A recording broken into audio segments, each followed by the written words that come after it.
Europe Matin. Omblin Roche et Alexandre Lemaire.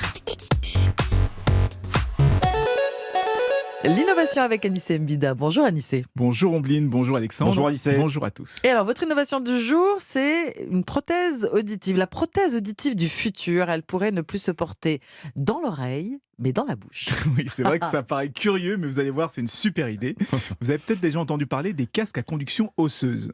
Ça ressemble à un serre-tête avec au bout une petite plaque qui se cale derrière l'oreille et en vibrant, elle va transmettre les sons directement à l'oreille interne sans passer par les tympans. C'est ce qu'utilisent les cyclistes au Tour de France notamment.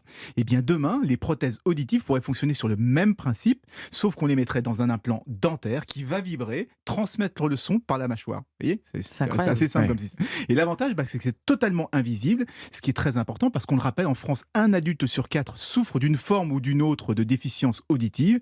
Pourtant, ils sont très peu à porter un appareillage. Pourquoi ? Parce qu'ils les trouvent stigmatisants. Personne n'a envie d'avoir ces gros appareils derrière l'oreille. Alors, cette prothèse qu'on va mettre dans la dent, est-ce que c'est vraiment efficace ? Oui, et apparemment, c'est même plus efficace. Une étude vient d'être publiée par des chercheurs de l'université de Tongji à Shanghai en Chine.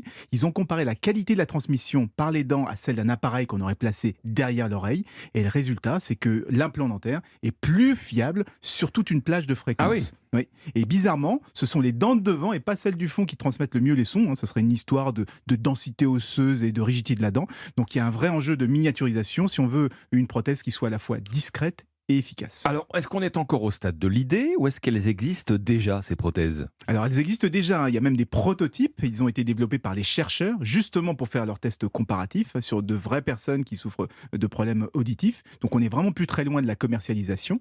Alors c'est une technologie qui sera proposée sous licence et pas seulement pour les aides auditives. Donc on pourrait aussi avoir des oreillettes Bluetooth dentaires qui remplaceraient les plombages. Comme ça on pourrait jouer les espions comme dans les films et même écouter la radio, vous savez, rien qu'avec ces plombages, ce serait sympa ça. Incroyable, écoutez Europe 1 surtout. Ouais, exactement. Merci beaucoup Anissé Merci Mbida. Anissé.